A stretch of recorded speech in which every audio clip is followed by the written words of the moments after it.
एक समय की बात है, शहंशाह अकबर अपने कुछ दरबारियों के साथ शिकार करने के लिए घने जंगल में जाते हैं। जंगल में शहंशाह को एक हिरणी दिखाई देती है और उसे देखते ही वो घोड़े से उसका पीछा करने लगते हैं। हिरण का पीछा करते करते वो जंगल में काफी अंदर तक जाते हैं।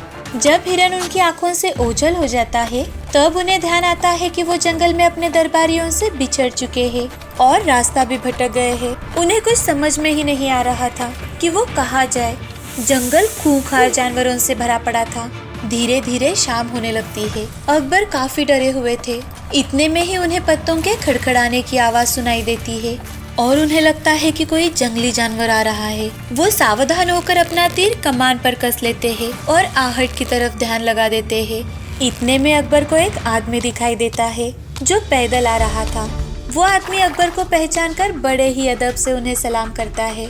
तुम कौन हो और जंगल में इस वक्त क्या कर रहे हो? जहाँपनाह, मेरा नाम महेश दास है और मैं कुछ काम से जंगल की दूसरी तरफ गया था। अब अपने घर लौट रहा हूँ। पर इस वक्त आप जंगल में?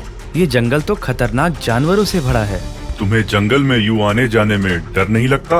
नहीं जहाँपनाह, मुझे जंगल का रास्ता पता है और एक खुफिया रास्ता होने के कारण मैं तो प्रायः उसी रास्ते से आता जाता हूँ। क्या तुम मुझे इस जंगल से बाहर निकलने में मदद कर सकते हो? अवश्य जहाँपनाह, आप मेरे साथ आइए। इसके बाद अकबर घोड़े पर बैठे बैठे महेश दास के पीछे पीछे चलने लगे।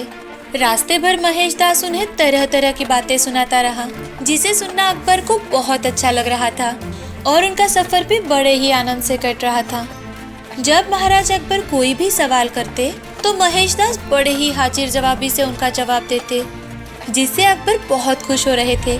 इस तरह बातों बातों में जंगल का सफर कट गया और दोनों राज्य की सीमा में प्रवेश कर गए। महेश दास, तुमने मुझे जंगल से सही सलामत बाहर निकालकर अपना ऋणी बना लिया है। मांगो, तुम क्या मांगते हो? जहाँपनाह, मैंने तो एक भटके हुए राही को रास्ता दिखाया है, जो कि मेरा फर्ज है। इसके बदले मुझे कुछ नहीं चाहिए, बस ईश्वर से प्रार्थना है कि हुजूर का इकबाल बुलंद रहे। महेश दास, तुम्हारी इन बातों और उपकारों से हम बहुत खुश हुए।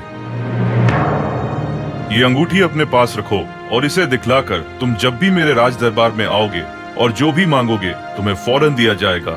जैसी आपकी आज्ञा जहाँपनाह। अब महेश दास अपनी मंजिल की तरफ विदा हो जाते हैं। कुछ वक्त यूं ही बीत जाता है। अब एक दिन महेश दास पर पैसों का घोर संकट आता है। उस वक्त उसे महाराज अकबर की अंगूठी की याद आती है। वो अंगूठी लेकर अकबर के राज दरबार के लिए निकलता है। अकबर के किले के मुख्य द्वार पर बहुत सारे संतरी पहरा दे रहे थे और मुख्य द्वार पर प्रमुख द्वारपाल भी खड़ा था, जो कि बहुत ही लालची और दुष्ट किस्म का व्यक्ति था। किले के अंदर जाने की अनुमति होने के बावजूद भी द्वारपाल बिना 5 सिक्के लिए किसी को भी अंदर नहीं जाने देता था। महेश दास किले के मुख्य द्वार पर पहुंचता है और द्वारपाल से अंदर जाने के लिए निवेदन करता है। मुझे शहंशाह से मिलना है, उन्होंने मुझे बुलाया है। यहाँ जो भी आता है वो यही कहता है कि उसे शहंशाह ने बुलाया है। हा हा हा हा। चलो हटो यहाँ से, भीड़ मत लगाओ। मुझे वास्तव में शहंशाह ने इनाम देने के लिए बुलाया है। ये देखिए उनकी दी गई अंगूठी। अब तो मुझे जाने दीजिए। ठीक है, तुम अंदर जा सकते हो, पर इसके लिए तुम्हें 5 सिक्के देने होंगे। भाई, मेरे पास तो एक भी सिक्के नहीं है, मुझे कृपया अंदर जाने दो। ठीक है, तुम अंदर एक ही शर्त पर जा सकते हो कि तुम्हें जो भी इनाम मिलेगा उसका आधा हिस्सा तुम्हें मुझे देना होगा। मुझे मंजूर है। इसके बाद द्वारपाल महेश दास को अंदर जाने देता है।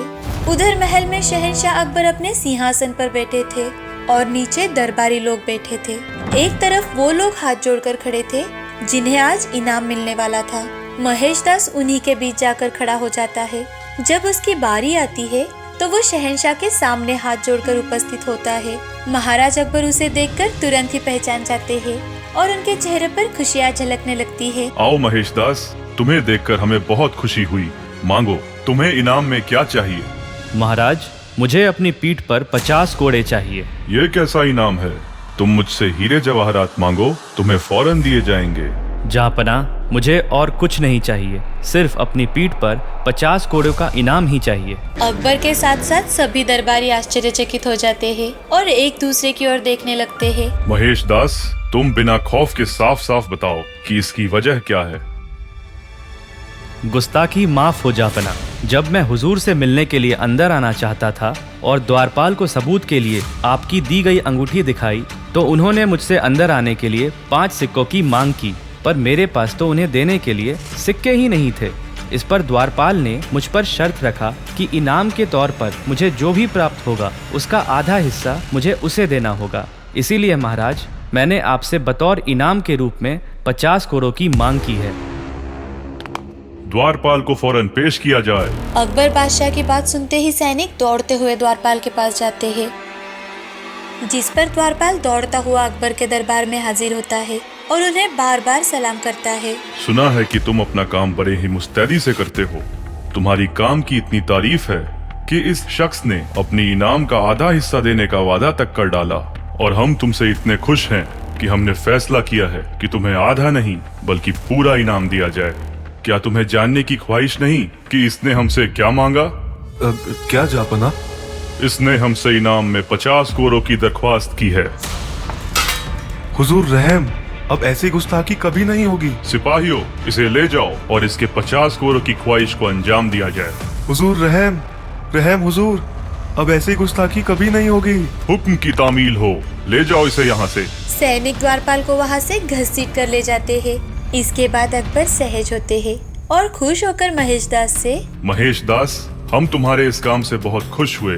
तुमने बहुत ही होशियारी से हमारे राज्य में हो रहे रिश्वतखोरी का पर्दाफाश किया है। आपका ये अंदाज हमें बहुत पसंद आया और इसके लिए हम आपका शुक्रिया करते हैं और आपको अपने दरबारियों में शामिल होने के लिए आमंत्रित करते हैं। वहाँ उपस्थित सभी दरबारी हैरान रह जाते हैं।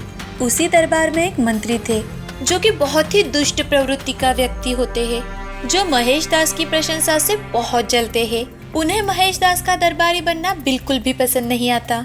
हुजूर, गुस्ताखी माफ हो, एक बात अर्ज करता हूँ। माना कि महेश दास ने बहुत ही अक्लमंदी से अपनी बात को पेश किया है, पर इसका ये तो मतलब नहीं कि इन्हें दरबारियों में शामिल कर लिया जाए। आपके दरबार का सदस्य होने के लिए विशिष्ट गुणों का होना भी तो जरूरी है।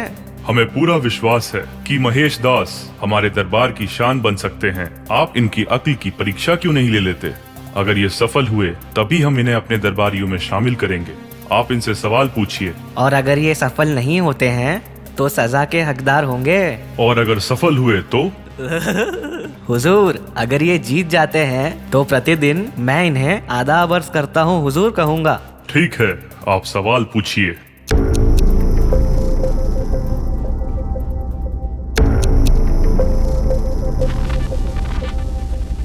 सवाल जरा मुश्किल है जहाँपना। आप सवाल पूछिए। मेरा सवाल ये है कि आप मुझे बताएं कि इस वक्त मेरे दिमाग में क्या चल रहा है और मैं क्या सोच रहा हूँ। मैं बताता हूँ कि इस वक्त श्रीमान के मन में क्या घूम रहा है। ये भगवान से प्रार्थना कर रहे हैं कि या खुदा, हमारे शहंशाह का इकबाल हमेशा बुलंद रहे, ये हमेशा स्वस्थ और सकुशल रहें, कामयाबी इनके चरण चूमे और इनके दुश्मन नस्तनाबूद हों। इनका इकबाल और रहम हम पर इसी तरह हमेशा बना रहे। जापना, कृपया इनसे पूछिए कि क्या मेरा उत्तर सही है। मंत्री, क्या महेश दास का जवाब सही है? क्या आप यही सोच रहे थे? जवाब बिल्कुल सही है हुजूर, मैं बिल्कुल यही सोच रहा था। सभी दरबारी कानाफूसी करने लगते हैं और महेश दास के दिमाग और हाजिर जवाबी की दाद देने लगते हैं। मंत्री के इस तरह से अभिनंदन करने पर सभी लोग दिल खोलकर हंसते हैं, पर वो मंत्री अंदर ही अंदर बहुत शर्मिंदा होता है। आदाब करता हूँ हुजूर। मंत्री के इस तरह से अभिनंदन करने पर सभी लोग दिल खोलकर हंसते हैं। इस हंसी और खुशी में महाराज अकबर और महेश दास भी शामिल हो जाते हैं। महेश दास के दिमाग यानी वीर में बल यानी ताकत है, इसीलिए हम इन्हें बीरबल का नाम देते हैं और अपने दरबारियों में शामिल करते हैं। मैं आपके इस उपकार के लिए सदा आपका ऋणी रहूंगा। शहंशाह का इकबाल हमेशा बुलंद रहे। दरबार में चारों तरफ खुशियों का माहौल बन जाता है और सभी लोग शहंशाह अकबर और बीरबल की तारीफ करने लगते हैं। हमें इस कहानी से शिक्षा मिलती है कि चाहे कैसी भी परिस्थिति हो, हमें अपने बुद्धि और विवेक पर पूरा भरोसा रखना चाहिए और बहुत ही संयम के साथ उसका उपयोग करना चाहिए।